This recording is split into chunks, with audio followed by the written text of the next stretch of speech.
Welcome to shahi classes. कैसे हैं आप लोग? आशा करता हूं कि आप लोग बढ़िया होंगे और मन लगा के पढ़ रहे होंगे। तो देखिए, हम क्लास 10th के चैप्टर 1 पढ़ रहे हैं केमिस्ट्री में, जिसमें हम लेक्चर 1 पढ़ लिए थे, यानी रासायनिक अभिक्रिया क्या होती है, अभिकारक और प्रतिफल क्या होते हैं, रासायनिक अभिक्रियाएं की विशेषताएं क्या होती हैं, ये सभी चीजें हम लेक्चर 1 में पढ़ लिए हैं। तो आज हम लेक्चर 2 में पढ़ने वाले हैं। ठीक है, तो देखिए लेक्चर 2 में हम आज क्या पढ़ने वाले हैं। सबसे पहले पढ़ेंगे कि रासायनिक समीकरण, रासायनिक समीकरण क्या है। ठीक है, फिर इसके बाद पढ़ेंगे कि रासायनिक समीकरण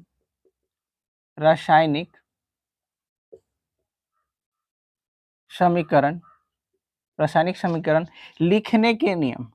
ठीक है, रासायनिक समीकरण लिखने के नियम।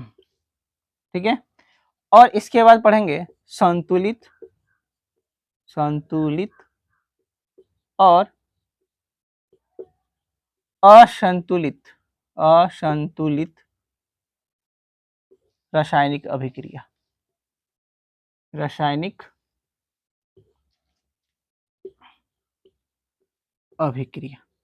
यानी इस वीडियो में हम लोग 3 चीज पढ़ने वाले हैं। रासायनिक समीकरण क्या होते हैं, रासायनिक समीकरण लिखने के नियम क्या है, और संतुलित और असंतुलित रासायनिक अभिक्रिया क्या होता है। तो चलिए हम बारी बारी से इन चीजों को पढ़ते हैं। तो सबसे पहले हमें पढ़ना है रासायनिक अभिक्रिया क्या होता है। तो देखिए, रासायनिक अभिक्रिया क्या होता है, सबसे पहले परिभाषा देखते हैं, उसके बाद इसको समझेंगे। जब किसी रासायनिक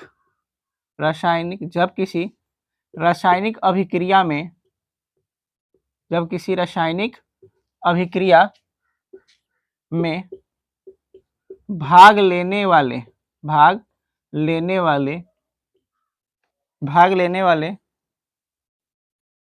पदार्थों को उनके संकेतों या सूत्रों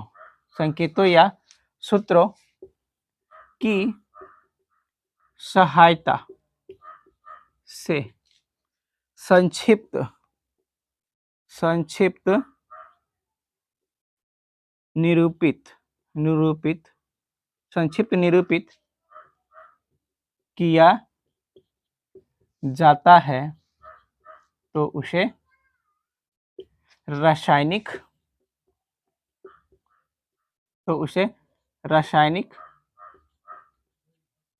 समीकरण कहते हैं। यानी देखिए क्या कर रहा है कि जब कोई भी रासायनिक अभिक्रिया है, उस रासायनिक अभिक्रिया में भाग लेने वाले जो भी पदार्थ होंगे उनको उनके संकेतों और सूत्रों की सहायता से जब उन्हें क्या करते हैं, संक्षिप्त निरूपित करते हैं, तो उसी को हम लोग क्या कहते हैं, रासायनिक समीकरण कहते हैं। जैसे में देखिएगा, तो यहाँ पे हाइड्रोजन प्लस में ऑक्सीजन, एक है हाइड्रोजन, दूसरा है ऑक्सीजन, मिलके क्या बनाता है, जल बनाता है।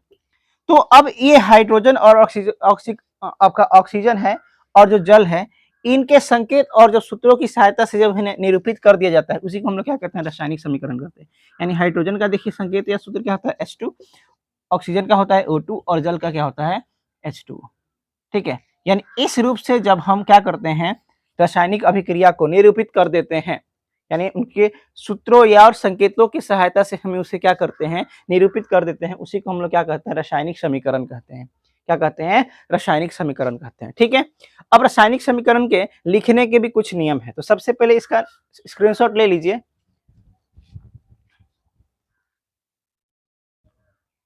तो इसको रफ कर दिया जाए।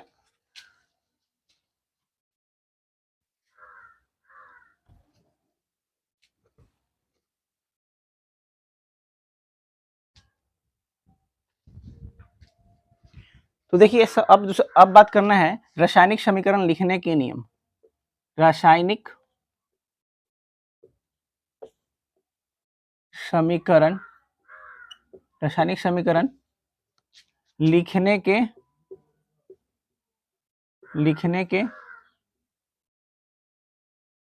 नियम।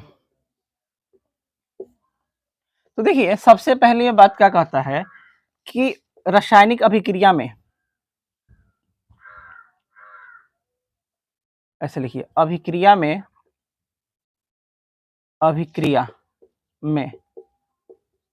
भाग लेने वाले अभिकारकों, रासायनिक अभिक्रिया में भाग लेने वाले अभिकारकों को समीकरण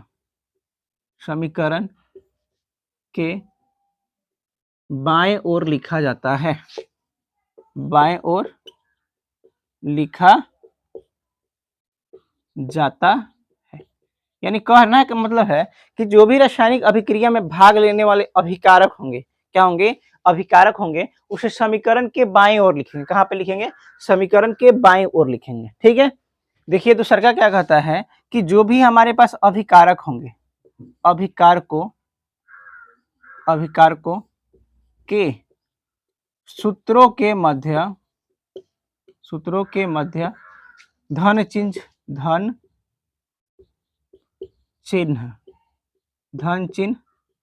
लगा होता है।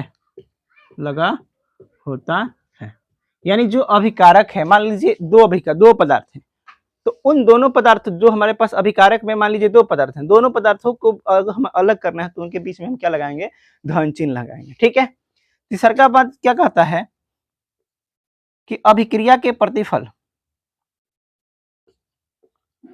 अभिक्रिया के प्रतिफल को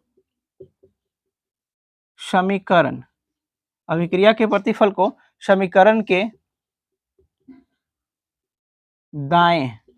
के दाएं ओर लिखा जाता है,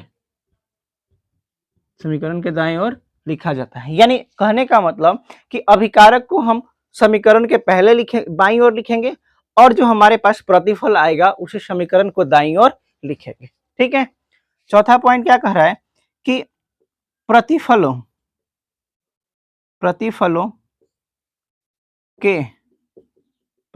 के सूत्रों के मध्य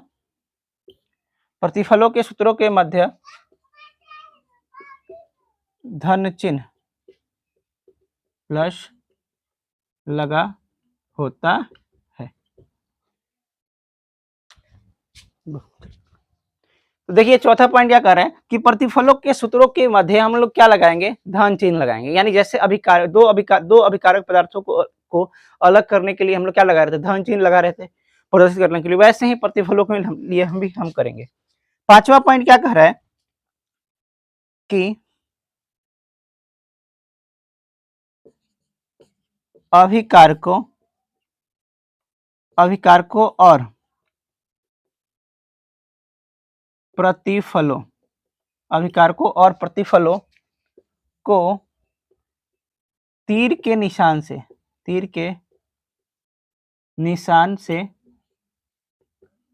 अलग किया जाता है। यानी जो भी अभिकारक और प्रतिफल होंगे उनको हम किसके माध्यम से अलग करेंगे, तीर के निशान से क्या करेंगे, अलग करेंगे। ठीक है, और तीर का निशान अभिक्रिया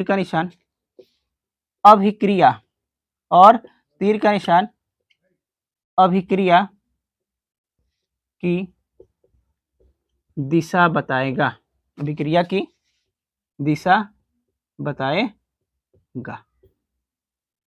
ठीक है, क्या बताएगा, अभिक्रिया की दिशा बताएगा। देखिए रासायनिक समीकरणों को लिखने के लिए हमारे पास ये कुछ नियम है। सबसे पहला नियम क्या कहता है कि अभिक्रिया में भाग लेने वाले जो भी अभिकारक होंगे उसे समीकरण के बाईं ओर लिखेंगे। कहां पे लिखेंगे, समीकरण के बाईं ओर लिखेंगे। वहीं अभिकारकों के सूत्रों के मध्य क्या लगा रहता है, धन चिन्ह लगा रहता है। क्या लगा रहता है, धन चिन्ह लगा रहता है।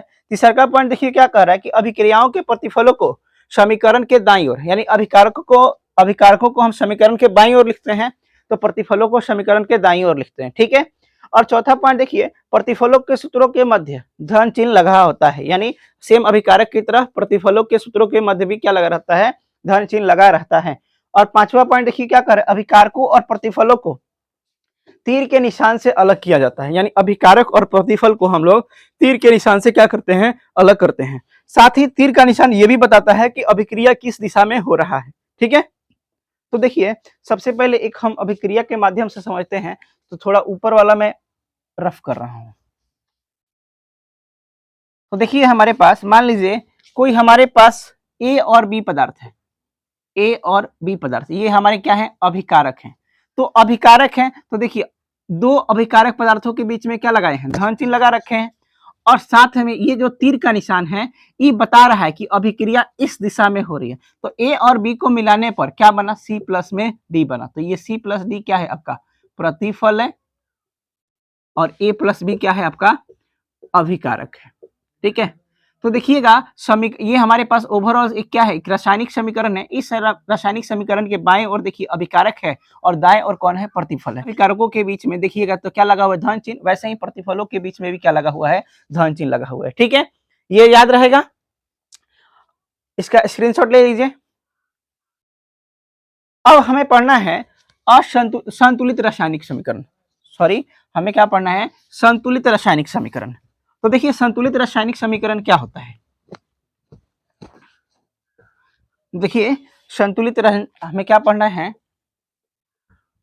संतुलित रासायनिक समीकरण। ठीक है, हमें क्या पढ़ना है, संतुलित रासायनिक समीकरण। तो जैसे अभिक्रिया देखिएगा, एक H2 प्लस में Cl2 क्या बनाया, 2HCl बनाया। तो इस अभिक्रिया में देखेंगे तो अभिक्रिया इस तीर के निशान के इधर जितना हाइड्रोजन है, हाइड्रोजन कितना है, 2 है, उतना ही तीर के निशान भी देखेंगे तो आप हाइड्रोजनों की संख्या है। वैसे ही आप इधर देखेंगे तो Cl कितना है, 2 है, इधर भी Cl को देखेंगे तो कितना है, 2 है। यानी आप ऐसे देख रहे हैं इस अभिक्रिया में कि दोनों तरफ हाइड्रोजन और क्लोरीन की संख्या क्या है, समान है। तो इस अभिक्रिया को हम क्या कहेंगे, संतुलित रासायनिक समीकरण कहेंगे। क्या कहेंगे, संतुलित रासायनिक समीकरण कहेंगे। यानी रासायनिक समीकरण में भाग लेने वाले पदार्थों के दोनों ओर क्या होंगे, आपके तत्वों की संख्या क्या होती है, समान होती है। उसी को हम लोग क्या कहते हैं, संतुलित रासायनिक समीकरण कहते हैं। ठीक है, तो देखिए इसका परिभाषा क्या है, तो इसका परिभाषा देखिएगा, वह समीकरण जिसमें समीकरण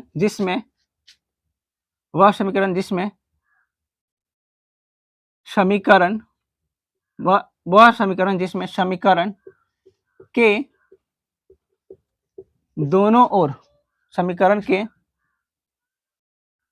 दोनों ओर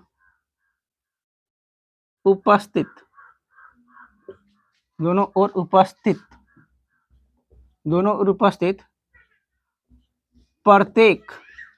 प्रत्येक तत्वों के परमाणुओं की संख्या समान होती है। यानी क्या कह रहा है कि वह समीकरण जिसमें समीकरण के दोनों ओर यानी बाएं और दाएं दोनों उपस्थित प्रत्येक तत्वों की परमाणुओं की संख्या क्या समान, हम लोग बात करते हैं H2 प्लस में O2। क्या देखिए क्या है, H2 और O2 मिलके क्या बनाते हैं, H2O2 बनाते हैं। ठीक है, तो यहां पे देखेंगे तो बाईं तरफ जितने हाइड्रोजन है उतने ही दाएं तरफ है, बाएं तरफ जितने ऑक्सीजन है उतने ही दाएं तरफ ऑक्सीजन है। तो यानी ये क्या है, संतुलित रासायनिक समीकरण है। ठीक है, तो इसका स्क्रीनशॉट ले लीजिए, मिला दें इसको। तो देखिएगा अब हम बात कर रहे हैं असंतुलित रासायनिक समीकरण। क्या बात कर रहे हैं, असंतुलित रासायनिक समीकरण। तो असंतुलित रासायनिक समीकरण देखिए क्या होता है, मान लीजिए एक एग्जांपल की बात करते हैं, ये अब आपका जैसे H2 प्लस में O2 मिलकर क्या बनाया, H2O बनाया। तो अब यहाँ पे देखेंगे बाएं तरफ बात करते हैं तो हाइड्रोजन कितना है 2 है, ऑक्सीजन कितना है 2 है। लेकिन दाएं तरफ देखिएगा तो हाइड्रोजन कितना है 2 है, ऑक्सीजन कितना है 1 है। तो यहाँ पे देखेंगे तो हाइड्रोजन हाइड्रोजन तो समान है, लेकिन ऑक्सीजन इधर 2 है और इधर क्या है आपका 1 है। तो इस ये जो आपका रासायनिक समीकरण है ये क्या है असंतुलित है। क्यों है? क्योंकि प्रत्येक बाएं और दाएं और दाएं और जितने भी तत्वों के परमाणु होंगे सभी के सभी क्या होंगे बराबर होंगे। अगर इधर 2 हाइड्रोजन है तो इधर भी 2 हाइड्रोजन होगा, इधर 2 ऑक्सीजन है तो इधर भी 2 ऑक्सीजन होगा। तो यहाँ पे देखेंगे हाइड्रोजन हाइड्रोजन तो बराबर है, लेकिन ऑक्सीजन इधर 2 है और ऑक्सीजन इधर 1 है। तो ये क्या हो जाएगा आपका असंतुलित रासायनिक समीकरण हो जाएगा। ठीक है, तो देखिए इसका परिभाषा की बात करते हैं। तो परिभाषा में देखिएगा वह समीकरण जिसमें समीकरण के दोनों ओर उपस्थित प्रत्येक तत्वों के परमाणुओं की संख्या समान नहीं होती है, उसे हम लोग क्या कहते हैं? उसे असंतुलित रासायनिक समीकरण कहते हैं। ठीक है, यानी क्या कह रहा है कि वह समीकरण जिसमें समीकरण के दोनों ओर यानी बाएं और दाएं ओर उपस्थित प्रत्येक तत्वों के परमाणुओं की संख्या समान नहीं होती है, यानी बाएं और दाएं ओर तत्वों की संख्या क्या होगी? तत्वों के परमाणुओं की संख्या बराबर नहीं होगी, उसी को हम लोग क्या कहेंगे? असंतुलित रासायनिक समीकरण कहेंगे। जैसे एग्जाम्पल में देखिएगा, एग्जाम्पल में हम लोग बात करते हैं N2 प्लस में H2 मिलके क्या बनाते हैं? NH3 बनाते हैं। क्या बनाते हैं? N2 प्लस में H2 मिलके क्या बनाते हैं? देखिए NH3। तो यहाँ पे देखिएगा बाईं ओर नाइट्रोजन की संख्या कितनी है? 2। हाइड्रोजन की संख्या कितनी है? 2। लेकिन इधर देखेंगे तो नाइट्रोजन की संख्या 1 है और हाइड्रोजन की संख्या कितनी है? 3 है। तो देखिए बाएं ओर नाइट्रोजन 2 हाइड्रोजन 2, दाएं ओर देखेंगे तो नाइट्रोजन 1 है और हाइड्रोजन कितना है? 3 है। यानी दोनों ओर देखेंगे तो जो हमारे पास नाइट्रोजन है ये भी समान नहीं है और ना ही हाइड्रोजन भी समान है, यानी दोनों ओर तत्वों के जो परमाणु हैं समान नहीं है। तो इसलिए इसे क्या कहेंगे? असंतुलित रासायनिक समीकरण कहेंगे। ठीक है, तो आशा करता हूं कि वीडियो आपको समझ में आया होगा। ठीक है, जो भी आपको डाउट हो उसे कमेंट में पिन कीजिए, हम आपको उसको इसका आपके डाउट को सॉल्व करेंगे। ठीक है, और कुछ भी जानकारी चाहिए, पीडीएफ के नोट्स चाहिए तो हमारे टेलीग्राम चैनल से जुड़ सकते हैं और वहां पे आपका डेली क्विज होते रहते हैं ऑब्जेक्टिव्स का। ठीक है, तो उसके माध्यम से भी आप लोग अपनी टेस्ट को, अपनी तैयारियों को बेटर कर सकते हैं। ठीक है, तो मिलते हैं हम लोग अगले वीडियो में।